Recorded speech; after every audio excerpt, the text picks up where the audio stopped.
अपने आप को जानो,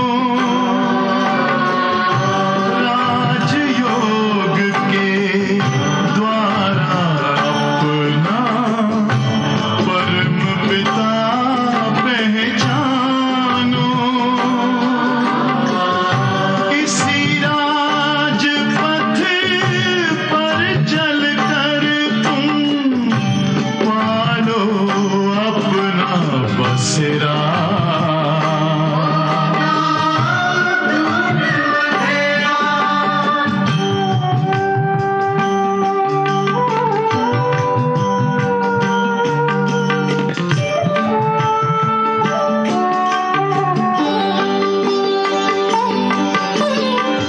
तुम हो आत्मा तन से न्यारे, परमात्मा को प्यारे।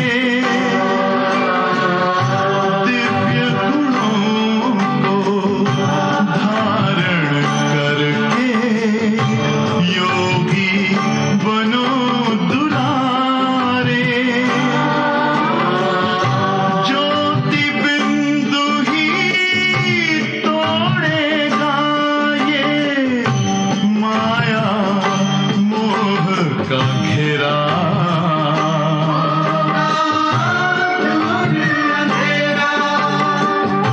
अंतर मन में ज्योति जगा लो, होगा दूर अंधेरा।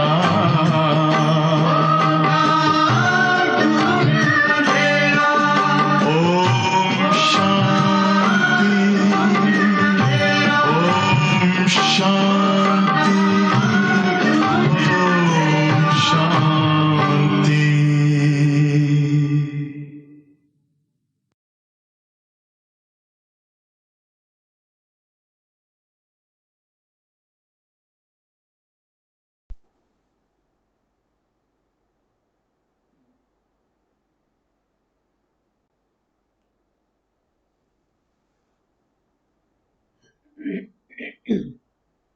ओम शांति। Good morning. सभी कैसे हैं? आज आप सभी कहाँ से मुर्गे सुन रहे हो? याद है? बाबा के मीठे प्यारे घर से। धर्म का अपना प्रभाव होता है, जहाँ स्वयं भगवान आकर ज्ञान की वर्षा बरसाते हैं। उस ऐसी विशेष धर्मी से आज आपको बाबा के महावाक्य सुनाएंगे। बाबा के महावाक्य में कल बाबा ने अच्छी तरह से कहा था, बच्चे आप बाबा को कैसे याद करते हो? कैसी स्थिति है आपकी? लवलीन स्थिति है? लवलीन स्थिति जितनी होगी उतना सा बातें भूलती चली जाएगी। लव में लीव, कुछ नहीं सुनाई देगा, कुछ दिखाई नहीं देगा, सब स्मृति विस्मृति से परे। और जब हम जितना लवलीन स्थिति होती है तो हमारा लीन हम किसमें है? जागती ज्योत में है। ज्योति जगी हुई है। जितनी ज्योति जगी होगी तो कल बाबा ने कहा था जग को रोशनी मिलती है। आपकी जब ज्योति जब जगती है तो आप विश्व को रोशन करते हो। तो सेकंड में विश्व परिवर्तन कितना बड़ा कार्य। तो बाबा ने अब हम बच्चों को कौन सा कर्तव्य दिया है? बताइए। कर्तव्य अपना याद रहे कि विश्व को परिवर्तन करने के हम निमित्त हैं। अपना कर्तव्य हमें याद रहे, अपना महत्व भी रहे कि वाकई में हम किसके कार्य के निमित्त बने हुए हैं। जितना महत्व बुद्धि में रहेगा, कर्तव्य बुद्धि में रहेगा, तो बताइए कार्य कैसे होंगे। तो ऐसे हम स्वयं परिवर्तन से विश्व परिवर्तन के कार्य में लगे हैं। विश्व को परिवर्तन करने की जिम्मेवारी, इतना हमारा महत्व, इतना ये श्रेष्ठ कर्तव्य हमको भाग्य से, और भाग्य से सिर्फ एक जन्म एक कल्प का नहीं, कल्प कल्पांतर का अब तो अविनाशी पाठ ये नूंद गया है। तो अपने इस भाग्य को हमें सदैव सराहते रहना है। तो आज बाबा ने कहा कि बच्चे, तुम संगम पर सेवा करते हो और इस सेवा का रिटर्न आपको उसी का गायन होता है। जितना गायन से पहले सेवा, पीछे गायन और फिर गायन के आधार से पूजन। तो संगम का छोटा सा समय हमें ये सेवा के लिए मिला हुआ है। तो इस सेवा के कर्तव्य को हमें अपना जारी रखना है। तो बाबा हमेशा कहता है, 1 सेकंड में आकारी, 1 सेकंड में साकारी। समझा? आप साकार में आए हैं कर्तव्य करने के लिए और 1 सेकंड में इससे न्यारे हो जाओ। तो कर्तव्य भी करना है और अपना पुरुषार्थ भी करना है। तो आज प्यारे मीठे बाबा की महावाक्य हैं 16/10/2020 के। इसमें बाबा ने कहा, मीठे बच्चे, तुम्हें संगम पर सेवा करके गायन लायक बनना है। फिर भविष्य में पुरुषोत्तम बनने से तुम पूजा लायक बन जाएंगे। याद रहेगा? सेवा, संगम पर सेवा, गायन और फिर भविष्य में पूजनीय लायक। प्रश्न है आज का, कौन सी बीमारी जड़ से समाप्त हो तब बाप की दिल पर चढ़ेंगे? कौन सी बीमारी जड़ से समाप्त हो तब बाप की दिल पर चढ़ेंगे? उत्तर है, ये देह अभिमान की बीमारी।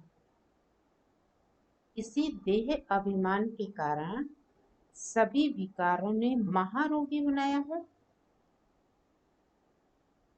यह देह अभिमान समाप्त हो जाए तो तुम बाप की दिल पर चढ़ो। दिल पर चढ़ना है तो विशाल बुद्धि बनो, ज्ञान चिता पर बैठो, रूहानी सेवा में लग जाओ और वाणी चलाने के साथ साथ बाप को अच्छी रीति से याद करो। क्या सुना? बाप की दिल पर चढ़ने के लिए विशाल बुद्धि, ज्ञान का चिंतन, सेवा और वाणी चलाने के साथ साथ सिर्फ सेवा, वाणी की ही सेवा नहीं, लेकिन वाणी की सेवा के साथ साथ बाबा को अच्छी तरह से याद करना है। जो कल का स्लोगन था, लवलीन स्थिति, इतनी लवलीन स्थिति रहे जो स्मृति विस्मृति से परे चले जाए। आज का गीत है, जाग सजनिया जाग। क्या आया? नवयुग आया कि आया ना। जितना जागेंगे, स्मृति में रहेंगे, उतना ही हमारे लिए नई दुनिया बन रही है। हम अपने ही कर्तव्य से दुनिया बना रहे हैं।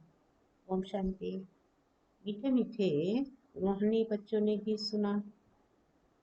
रूहानी बाप ने इस साधारण तन द्वारा मुख से कहा। बाप कहते हैं, मुझे पुराने तन में, पुरानी राजधानी में आना पड़ा।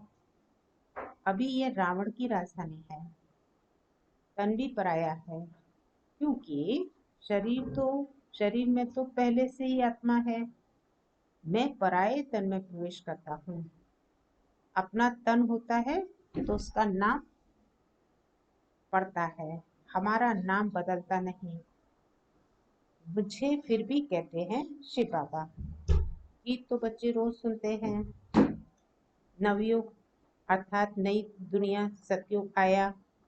अब किसको कहते हैं? जागो, आत्माओं को, क्योंकि आत्माएं घोर अंधेरे में सोई पड़ी हैं, कुछ भी समझ नहीं, बाप को ही नहीं जानते। अब बाप जगाने आए हैं। अभी तुम बेहद के बाप को जानते हो, उससे बेहद का सुख मिलना है नए युग में। ठीक है? अंधकार में थे, कुछ नहीं जानते थे। क्या नहीं जानते थे? बाप तक को नहीं जानते थे। अब बाप फिर नहीं जानते थे तो बाप जगाने आए हैं। वो बेहद का बाप है तो उनसे बेहद का सुख मिलता है। कहाँ मिलेगा? नई दुनिया में, जिसको सतयुग कहा जाता है। सतयुग को नया कहा जाता है कलयुग को पुराना युग कहेंगे। विद्वान पंडित आदि कोई भी नहीं जानते। कोई से भी पूछो कि नया युग फिर पुराना कैसे होता है, यह भी कोई बता नहीं सकेंगे। भारत की महिमा तो कर रहे हैं, तो वह जहाँ महिमा लायक भारत है तो उसको क्या कहेंगे? नया कहेंगे, सुंदर कहेंगे, श्रेष्ठ कहेंगे ना। लेकिन अभी वो श्रेष्ठ भारत जो था वो अभी आज श्रेष्ठ है तो नहीं है। श्रेष्ठ तो क्यों नहीं है? कैसे गिरावट आई? इतनी बुद्धि नहीं चलती है कि आज का भारत क्या है, कल का क्या था। कल का क्या था तो कैसे गिरावट आई? इतने बड़े बड़े विद्वान तक इस राज को नहीं जानते, तो कोई भी बता ना सके। कहेंगे ये तो लाखों वर्ष की बात है। अभी तुम जानते हो हम नए युग से फिर पुराने युग में कैसे आए हैं, अर्थात स्वर्गवासी से नरकवासी कैसे बने हैं। मनुष्य तो कुछ भी जानते नहीं। जिनकी पूजा करते हैं उनकी बायोग्राफी को भी नहीं जानते हैं। जैसे जगदम्बा की पूजा करते हैं, अब वह अम्बा कौन है जानते ही नहीं। अम्बा वास्तव में माताओं को कहा जाता है, परंतु पूजा तो एक ही होनी चाहिए। शिव बाबा का भी एक ही अव्यक्तजारी यादगार है। अम्बा भी एक ही है, परंतु जगत अम्बा को जानते नहीं। ये है जगत अम्बा और लक्ष्मी है जगत की महारानी। तुमको पता है कि जगत की अम्बा कौन है और जगत की महारानी कौन है। ये बातें कभी कोई जान ना सके। जानते हैं अम्बा कौन है, महारानी कौन है? अम्बा ने माँ ने माँ बनकर के सेवा की, पालना की, सेवा की, और सेवा का रिटर्न क्या मिला उसको? जगत की महारानी ना। तो जहाँ वो सेवा कर रही है तो अम्बा है, और जब भविष्य है तो लक्ष्मी है, तो प्रारब्ध है। तो जगत महारानी कौन है ये बातें भी कोई कभी कोई जान ना सके। लक्ष्मी को देवी और जगत अम्बा को ब्राह्मणी कहेंगे। ब्राह्मण संगम पर होते हैं। इस संगम युग को कोई नहीं जानते हैं। प्रजापिता ब्रह्मा द्वारा नई पुरुषोत्तम सृष्टि रची जाती है। पुरुषोत्तम तुमको वहां देखने में आएंगे। यहाँ सृष्टि रची गई, जब फाइनल हो गए तो दिखाई देंगे। समझा? तो पुरुषोत्तम तुमको कहाँ देखने में आएंगे? इस समय तुम ब्राह्मण गायन लायक हो, सेवा कर रहे हो, फिर तुम पूजा लायक बनेंगे। ब्रह्मा को इतनी भुजाएं देते हैं तो अम्बा को भी क्यों नहीं देंगे? ब्रह्मा को जब इतनी भुजाएं देते हैं तो अम्बा को क्यों नहीं देंगे? क्योंकि दोनों, वो पिता है वो माता है, दोनों ने मिलकर सेवा की तो उनकी भुजाएं भी तैयार हुई। तो अम्बा को भी क्यों नहीं देंगे? उनके भी तो सब बच्चे हैं ना। माँ बाप ही प्रजापिता बनते हैं, बच्चों को प्रजापिता नहीं कहेंगे। लक्ष्मी नारायण को कभी सत्युग में जगत पिता जगत माता नहीं कहेंगे। प्रजापिता का नाम वाला है, जगत पिता और जगत माता एक ही है, बाकी हैं उनके बच्चे। अजमेर में प्रजापिता ब्रह्मा के मंदिर में जाएंगे तो कहेंगे बाबा, बाबा कहेंगे बाबा। क्यों? क्योंकि है ही प्रजापिता। हद के पिताएं बच्चे पैदा करते हैं तो वह हद के प्रजापिता ठहरे। अब ये है बेहद का। शिव बाबा तो सब आत्माओं का बेहद का बाप है। यह भी तुम बच्चों को कंट्रास्ट लिखना है, तो ना, कि निराकार किसका बाप है? निराकारी आत्माओं का है। प्रजापिता किसका बाप है? जिस्मानी है, अडॉप्ट करता है। इसलिए तो ये दोनों कंट्रास्ट। जगत अम्बा सरस्वती है एक, नाम कितने रख दिए हैं? दुर्गा, काली, अम्बा। और बाबा के तुम सब बच्चे हो, नाम कितने रखे? और अम्बा और बाबा के तुम सब बच्चे हो। ये रचना है। प्रजापिता ब्रह्मा की बेटी है सरस्वती, उनको अम्बा कहते हैं।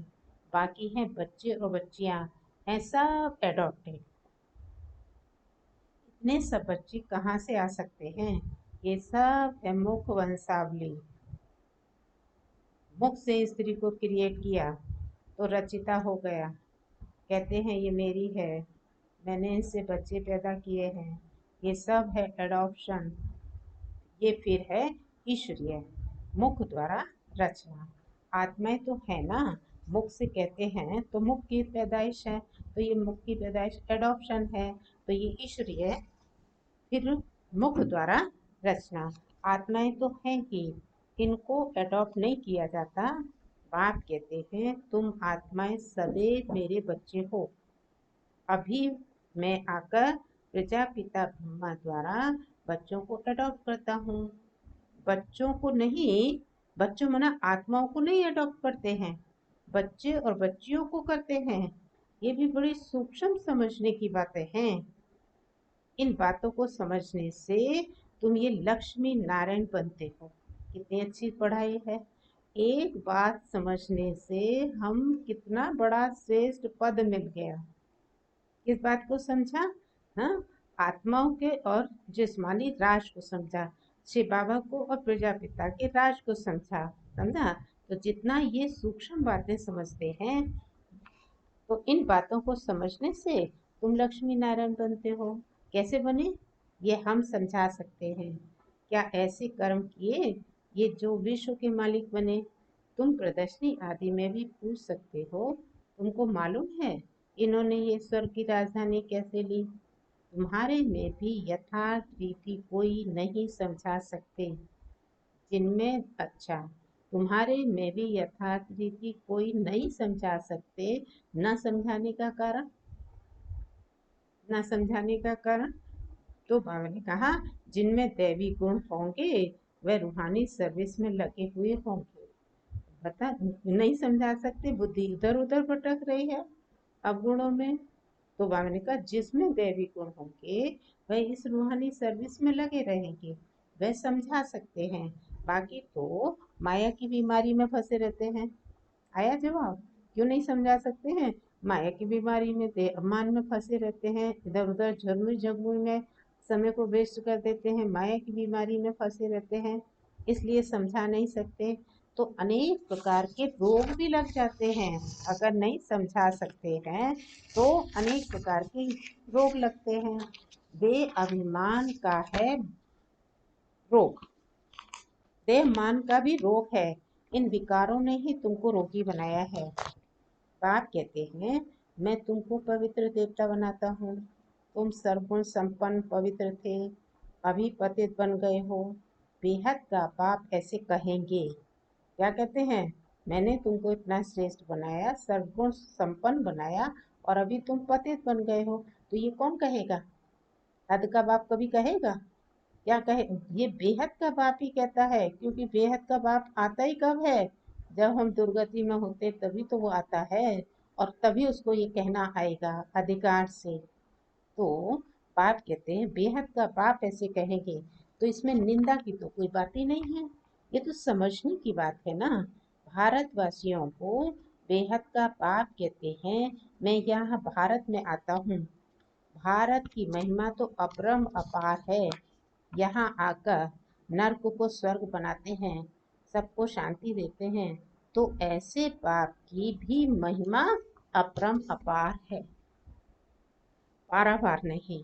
इतनी अपरम अपार महिमा है जिसका पारावार नहीं।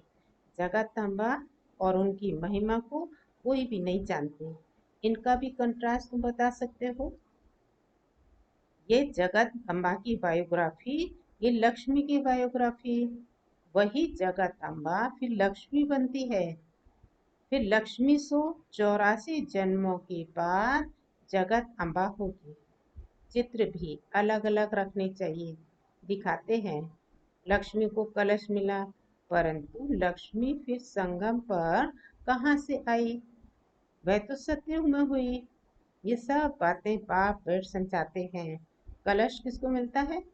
दिखाते हैं लक्ष्मी को, लेकिन वास्तव में ज्ञान का कलश किसको मिला? जगदम्बा को मिला ना। उसने ही तो ज्ञान कलश से सबको श्रृंगारा। तो दिखाते हैं, दिखा देते हैं लक्ष्मी को। अब वह तो सतयुग में हुई। ये सब बातें बाप समझाते हैं। चित्र बनाने वाले के ऊपर जो मुकर्रर हैं उनको विचार सागर मंथन करना चाहिए, तो फिर समझाना सहज होगा। इतनी विशाल बुद्धि चाहिए तब दिल पर चढ़े। तो ना बाबा ने कहा चित्र बनाने वाले के ऊपर मुकर्रर होना चाहिए, उसका विचार सागर मंथन चले चाहिए। तो बाबा पता है किसको इशारा करते थे? बाद में ये जगदीश भाई तैयार हुए, लेकिन जगदीश भाई ही तो विचार सागर मंथन करके कितना उन्होंने साहित्य बनाया, कितने चित्र आदि बनाए सेवा के पॉइंट से। तो बाबा ने ऐसे उस आत्मा को लायक बनाया कि अगर चित्र तो बनाने वाला आर्टिस्ट होगा, लेकिन उसमें करेक्शन करने वाला भी तो कोई चाहिए ना। फाइनल करेक्शन तो बशी बाबा करेगा, लेकिन बनवाने के लिए तो कोई हो। तो हमारे जगदीश भाई इस काम के लिए मुख्य मुकर्रर थे। बहुत उनका चिंतन चलता था कि कैसे कौन सी बात दी जाए, सब सहज रीति से सबको समझ में आए। तो फिर समझाना भी, विचार सागर मंथन करेंगे तो समझाना सहज होगा। इतनी विशाल बुद्धि चाहिए।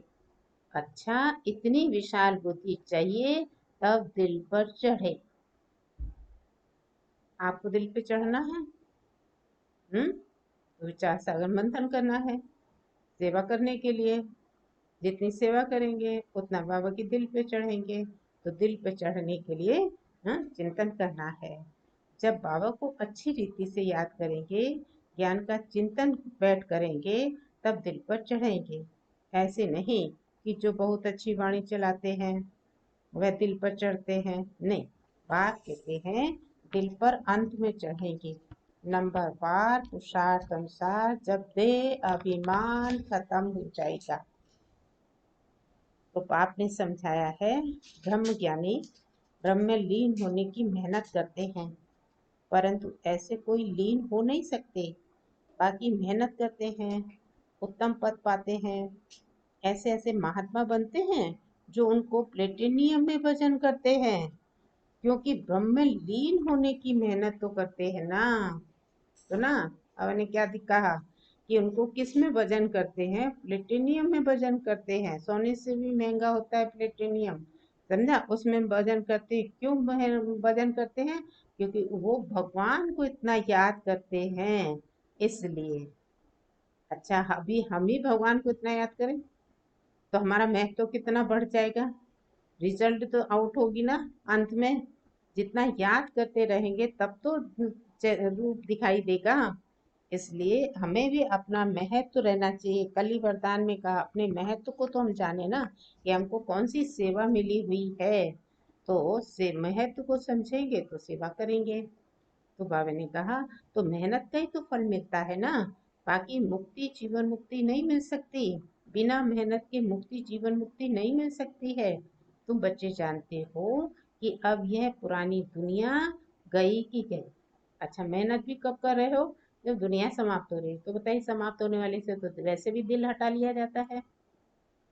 तो ये दुनिया गई गई गई। इतने बॉम्ब्स बनाए हैं रखने के लिए थोड़ी बनाए हैं।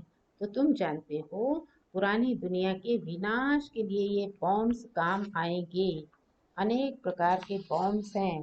बाप ज्ञान और योग सिखलाते हैं। फिर राज राजेश्वरी डबल सिरताज देवी देवता बनेंगे।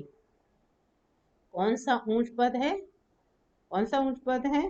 ब्राह्मण चोटी है ऊपर में, चोटी सबसे ऊपर है। अभी तुम बच्चों को पति से पावन बनाने बाप आए हैं, फिर तुम भी पतित पावनी बनते हो। कौन ऊंच हुए? तो बाबा ने कहा ब्राह्मण चोटी। और ब्राह्मण करते क्या है? बाप को मदद देते हैं, पति से पावन बनाने के कार्य में मददगार बनते हैं।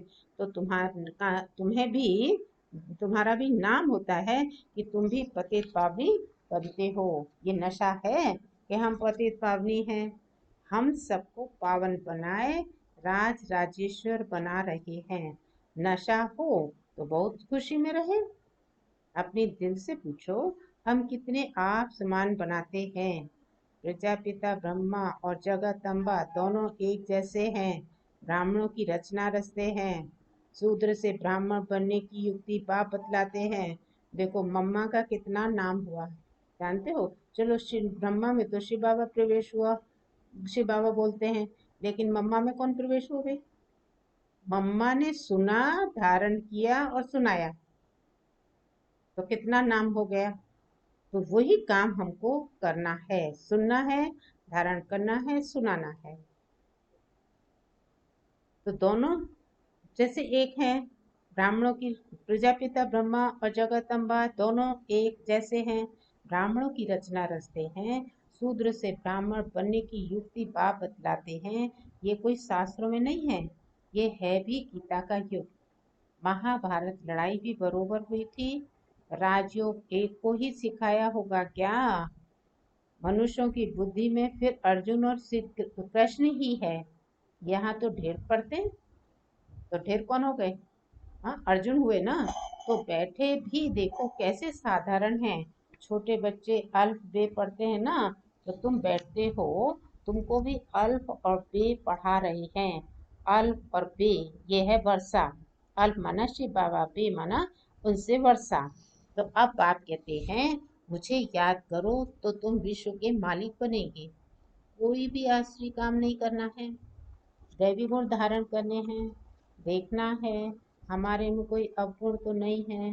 तो मैं मुझ निर्गुण हारे में कोई गुण नहीं, कहावत है ना। तो देखना है अपने में कोई अवगुण तो नहीं है। तो अब निर्गुण आश्रम भी है, परंतु अर्थ तो मनुष्य कुछ भी समझते नहीं। निर्गुण अर्थात मेरे में कोई गुण नहीं। अब गुणवान बनाना तो बाप का ही काम है। बाप की टाइटल की टोपी फिर अपने ऊपर रख दी है।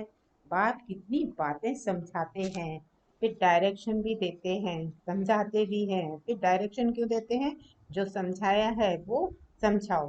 डायरेक्शन देते हैं, जगत अम्बा और लक्ष्मी का कंट्रास्ट बताओ। ब्रह्मा सरस्वती संगम के, लक्ष्मी नारायण है सतयुग के। ये चित्र है समझाने के लिए। सरस्वती ब्रह्मा की बेटी है, पढ़ते हैं मनुष्य से देवता बनने के लिए। अभी तुम ब्राह्मण हो, सतयुगी देवता भी मनुष्य ही हैं, परंतु उन्हों को देवता कहते। मनुष्य कहने से जैसे इंसल्ट हो जाती है, इसलिए देवी देवता व भगवान भगवती कह देते हैं। अगर राजा रानी को भगवान भगवती कहें तो फिर प्रजा को भी तो कहना पड़े, इसलिए देवी देवता कहा जाता है। त्रिमूर्ति का चित्र भी है। सतयुग में इतने थोड़े मनुष्य, कलयुग में इतने बहुत मनुष्य, अब वह कैसे समझाएं? इसके लिए फिर गोला भी जरूर चाहिए।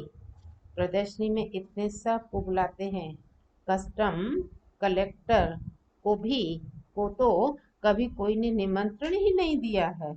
अच्छा, तो ऐसे ऐसे विचार चलाने पड़े, इसमें बड़ी विशाल बुद्धि चाहिए। बाप का तो रिकॉर्ड रखना चाहिए। हुसैन के घोड़े को कितना सजाते हैं, पटका कितना छोटा होता है, घोड़ा कितना बड़ा होता है। अब आत्मा भी इतनी छोटी बिंदी है, उनका श्रृंगार बड़ा कितना बड़ा है। ये अकाल मूर्त का तख्त है ना। सर्वव्यापी की बात भी गीता से उठाई है। बाप कहते हैं मैं आत्माओं को राजयोग सिखाता हूँ, फिर सर्वव्यापी कैसे हो सकता हूँ? बाप टीचर गुरु सर्वव्यापी कैसे होंगे? बाप कहते हैं मैं तो तुम्हारा बाप हूँ, फिर ज्ञान सागर हूँ, बाप हूँ, ज्ञान का सागर हूँ। तुमको बेहद के हिस्ट्री ज्योग्राफी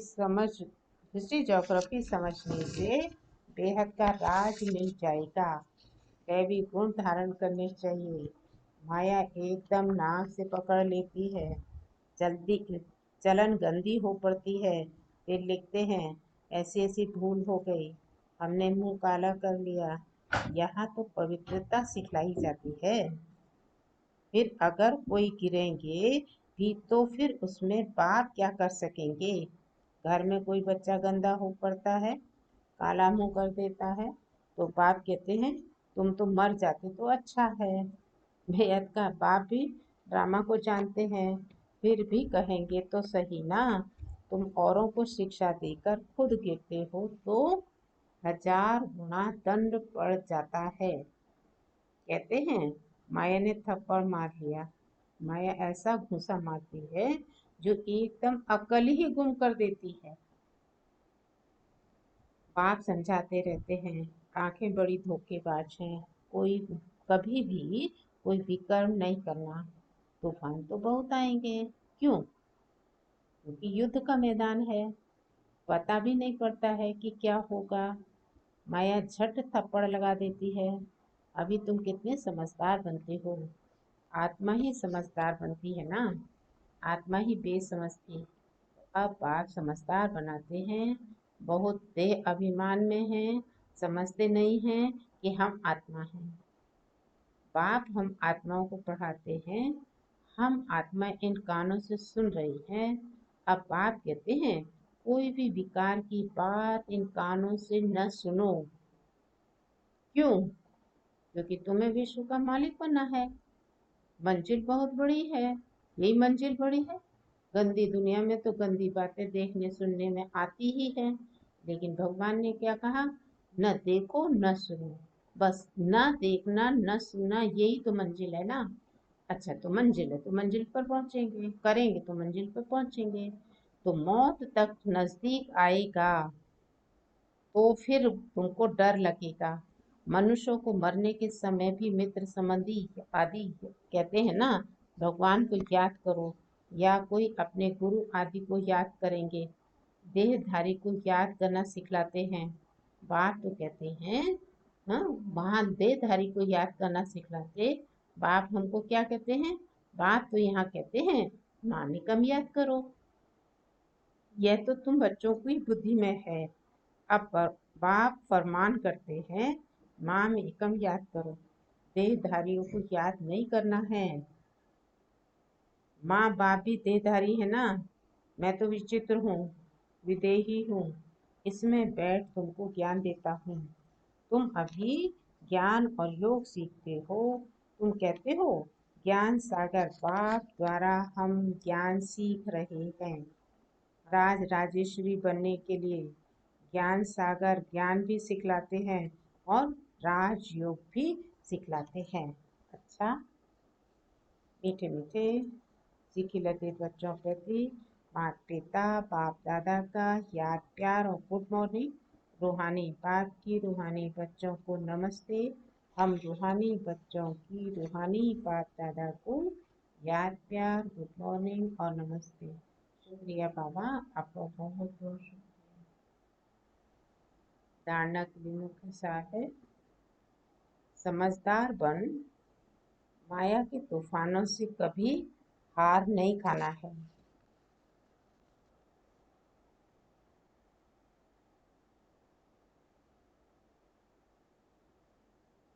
आंखें धोखा देती हैं, इसलिए अपनी संभाल करनी है। कोई भी विकारी बातें इन कानों से नहीं सुननी है।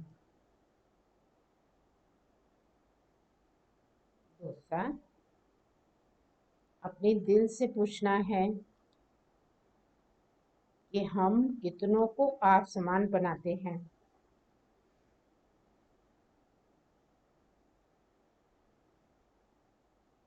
मास्टर पतित पावनी बन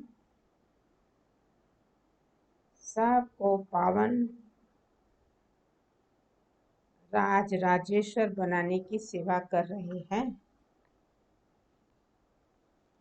हमारे में कोई अवगुण तो नहीं है।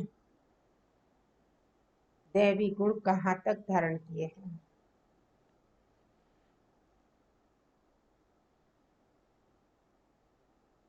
वरदान, सभी को ठिकाना देने वाले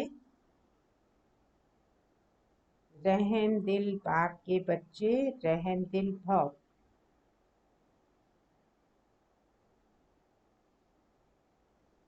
रहम दिल बाप के रहम दिल बच्चे किसी को भी विकारी के रूप में देखेंगे, सॉरी, रहम दिल बाप के रहम दिल बच्चे किसी को भी भिखारी के रूप में देखेंगे तो उन्हें रहम आएगा कि इस आत्मा को भी ठिकाना मिल जाए, इसका भी कल्याण हो जाए। उनके संपर्क में जो भी आएगा उसे बाप का परिचय जरूर देंगे। जैसे बहुत अच्छा एग्जाम्पल दिया, जो भी उनके संपर्क में आएगा उन्हें बाप का परिचय जरूर देंगे। कौन? बाप के रहमदिल बच्चे। उनको सभी कैसे दिखाई देंगे? भिखारी रूप में। तो उनको ठिकाना देना है ना, तो ठिकाना देने के लिए, बाप का परिचय देने के लिए, जैसे कोई घर में आता है तो पहले उसे पानी पूछा जाता है, ऐसे ही अगर चला जाए तो बुरा समझते हैं। ऐसे जो भी संपर्क में आता है उसे बाप के परिचय का पानी जरूर पूछो। पॉइंट मिली सर्विस के लिए। कितनी अच्छी और कितनी सहज। पानी भी पूछो और ज्ञान की पॉइंट भी उसको जरूर दो, बाप के परिचय की पॉइंट उनको जरूर दो। तो बाप के परिचय का पानी जरूर पूछो, अर्थात दाता के बच्चे दाता बनकर कुछ ना कुछ दो, ताकि उसे भी ठिकाना मिल जाए। स्लोगन आज का, यथार्थ वैराग वृत्ति का सहज अर्थ है, जितना न्यारा उतना प्यारा।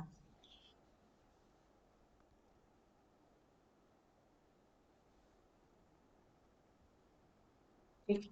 ओम शांति। आज की तो कितना होमवर्क मिला है। एक तो स्वयं के पुरुषार्थ के लिए भी बाबा हम बच्चों को कहता है माया से हार नहीं खानी है। दूसरा, बाबा हमको टाइटल बहुत जल्दी सहज दे देता है, मास्टर पतित पावनी बना दिया। अब उसके लिए बाबा ने तरीका भी बता दिया वरदान के अंदर। ठीक है, और कुछ नहीं कर सकते हैं। तो हर एक जो भी संबंध संपर्क में आए उसको पानी पूछो, और पानी पूछने के साथ साथ बाप का परिचय का पानी भी जरूर पूछो, ताकि सबको ठिकाना मिल जाए। और ये सेवा करते करते, और सेवा से भी हम न्यारे, है ना। इतना हम न्यारा, जितना हम न्यारे होंगे उतना ही फिर बाबा ने आज कहा दिल पर कौन चढ़ेंगे। सेवा करते हैं तो तब तो और भी ज्यादा बड़ा देह मान आता है। पता है, सेवा कर रहे हैं, कोई हमारी सेवा का रिटर्न ही नहीं किसी को मिल दिखाई दे रहा है, कोई देता नहीं है। समझा, वो माया का मोहिनी रूप है, जिसको सोने की जंजीर कहा जाता। इसलिए जितना सेवा उतनी ही बेहद की वैराग्य। स्लोगन में बाबा ने कहा उतना ही न्यारा और प्यारा। तो स्थिति न्यारी प्यारी होती है तो जरूर ऑटोमेटिक सेवा होती है। अब आगे ऐसे सेवा करेंगे। और ये सेवा का समय भी ऊपर बाबा ने आज कह दिया कि थोड़ा सा समय, इस थोड़े से समय पर सेवा करो, गायन योग्य बनो, और फिर भविष्य में पूजनीय लायक। ये बात आज अटेंशन रखनी है। ओम शांति।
कितने